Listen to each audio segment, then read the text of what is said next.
घुटने में कट-कट की आवाज़ क्यों आती है? आज हम फ्रेंड्स इस पर डिटेल में डिस्कशन करेंगे।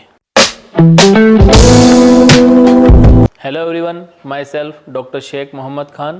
I am an orthopedic and arthroscopic surgeon. Welcome to the world of ortho sports for a pain-free body and injury-free sports.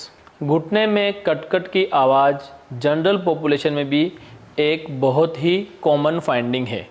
घुटने में कट-कट की आवाज़ आने के कई कारण हो सकते हैं, जिसमें सबसे प्रमुख और पहला कारण है हमारी VMO वास्टस मिडिलिस ओब्लिकस मसल का कमज़ोर होना।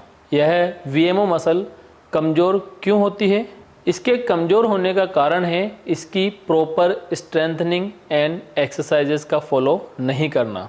जब कभी हम जिम जाते हैं तो भी सभी का focus quadriceps and hamstring muscle को ही स्ट्रेंथन करने का रहता है, VMO मसल पर फोकस नहीं कर पाते हैं। अगर हम VMO मसल हमारे घुटने में आगे की ओर मौजूद हड्डी पटेला, जिसे सामान्य भाषा में घुटने की ढकनी या कटोरी भी कहते हैं, उसे स्टेबलाइज करने में, उसे प्रॉपर पोजीशन करने में बहुत ही इम्पोर्टेंट रोल प्ले करती है। जब हमारी VMO मसल वीक होती है तो यह पटेला हमारी घुटने की दूसरी हड्डियों पर रगड़ खाती है, जिसके वजह से हमें कट-कट की आवाज़ आ सकती है। अगर इसकी प्रॉपर स्ट्रेंथनिंग न की जाए तो यह घुटने में मौजूद कार्टिलेज के घिसने का कारण भी बन सकती है, जिसमें आपके घुटने में आगे की ओर दर्द रहने लगता है। यह दर्द नीचे से उठने में या सीढ़ियाँ चढ़ने उतरने में ज़्यादा होता है। भविष्य में यह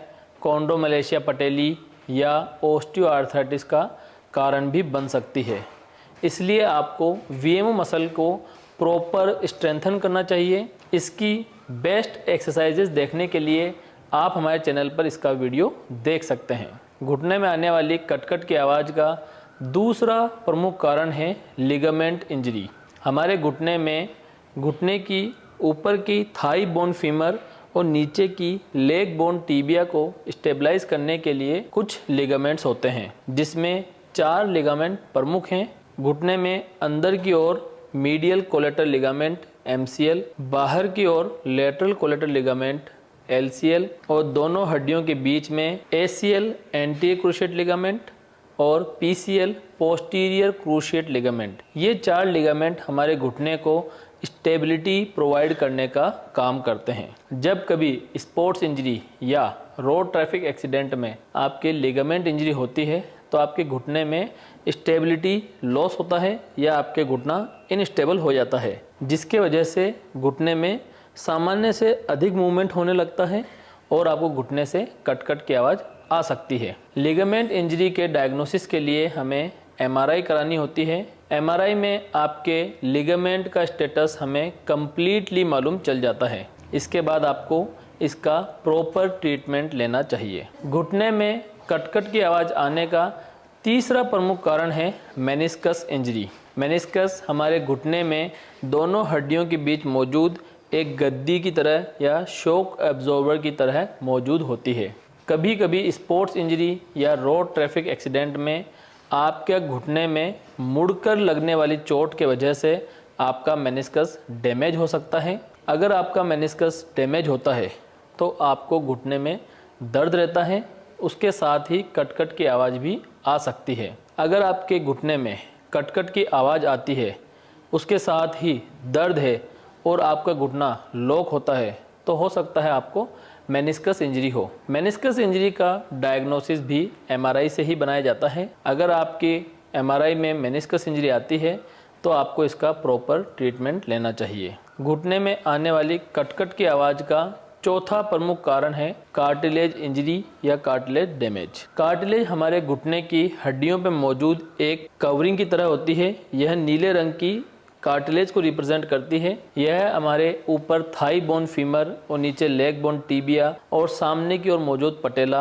इन सभी हड्डियों पर एक सॉफ्ट कवरिंग की तरह होती है, जिससे हमारे नी जॉइंट के स्मूथ मूवमेंट्स पॉसिबल होते हैं। यह कार्टिलेज गाड़ी में मौजूद टायर की तरह हमारे जॉइंट्स में मौजूद होती है। जिस तरह से गाड़ी के चलने पर टायरों का घिसाव होता है, ठीक उसी तरह हमारे जीवन में उम्र के साथ कार्टिलेज भी घिसने लगती है, जिसे हम ऑस्टियोआर्थराइटिस कहते हैं। ऑस्टियोआर्थराइटिस में धीरे धीरे आपकी घुटने की कार्टिलेज घिसने लगती है और दोनों हड्डियां, ऊपर की थाई बोन फीमर और नीचे की लेग बोन टिबिया आपस में टच होने लगती है, जिसके वजह से आपको लगातार दर्द बना रह सकता है और आपके घुटने से कट-कट की आवाज़ आ सकती है। इसका डायग्नोसिस सामान्य रूप से सिंपल एक्सरे पर बनाया जा सकता है। एक हेल्दी इंडिविजुअल का जब हम एक्सरे कराते हैं तो उसके घुटने में सामान्य रूप से एक अच्छा खासा गैप दिखाई देता है। यह गैप दोनों हड्डियों पर मौजूद कार्टिलेज और बीच में मौजूद मेनिस्कस के वजह से दिखाई देता है। जब कभी उम्र के साथ बुजुर्गों में ऑस्टियोआर्थराइटिस होता है तो यह गैप कम हो जाता है और दोनों हड्डियां बिल्कुल पास पास दिखाई देने लगती है। अगर आपको ऑस्टियोआर्थराइटिस अर्ली स्टेज में है तो आपको इसके लिए प्रॉपर फिजियोथेरेपी एंड ट्रीटमेंट लेना चाहिए। अगर आपका ऑस्टियोआर्थराइटिस एडवांस स्टेज में है तो आपको हो सकता है टोटल नी रिप्लेसमेंट की ज़रूरत हो। घुटने से आने वाली कटकट की आवाज़ का 5वां प्रमुख कारण है लूज बॉडीज़। कई बार घुटने में ऑस्टियोआर्थराइटिस या और किसी इंजरी की वजह से घुटने के अंदर का ही कोई पार्ट टूटकर घुटने में एक लूज बॉडी की तरह प्रेजेंट कर सकता है। जब कभी आपके घुटने में कटकट की आवाज़ आती है, साथ में दर्द होता है और इसके साथ ही आपका घुटना कभी कभी किसी पर्टिकुलर पोजीशन में लॉक हो जाता है, तो हो सकता है आपके घुटने में लूज बॉडीज़ प्रेजेंट हों। इसके लिए आपको इसका प्रॉपर ट्रीटमेंट लेना बहुत ज़रूरी है। घुटने में कटकट की आवाज़ आने का 6ठा प्रमुख कारण है गठिया बाय या गाउट रूमेटॉइड आर्थराइटिस। गाउट में हमारे ब्लड में मौजूद यूरिक एसिड का लेवल सामान्य से बढ़ जाता है। गाउट में देखा गया है कि यह सामान्य तौर पर हमारे पैर के अंगूठे से स्टार्ट होकर अदर जॉइंट्स को इन्वॉल्व करता है। गाउट के डायग्नोसिस के लिए आपके ब्लड इन्वेस्टिगेशन करवाए जाते हैं। इसमें आपका यूरिक एसिड लेवल सामान्य से बढ़ा हुआ आता है। इसके अलावा रूमेटॉइड आर्थराइटिस भी घुटने में कटकट की आवाज़ आने का एक प्रमुख कारण है। रूमेटॉइड आर्थराइटिस में आपके घुटने के साथ ही आपके हाथों की छोटी अंगुलियों के जॉइंट्स भी इन्वॉल्व हो सकते हैं। यह मल्टीपल जॉइंट इन्वॉल्वमेंट में प्रेजेंट कर सकती है। रूमेटॉइड आर्थराइटिस के डायग्नोसिस के लिए कुछ सिंपल ब्लड इन्वेस्टिगेशन जैसे CBC, ESR, CRP, RA factor etcetera करवाकर आपका प्रॉपर डायग्नोसिस बनाया जा सकता है। रूमेटॉइड आर्थराइटिस का ट्रीटमेंट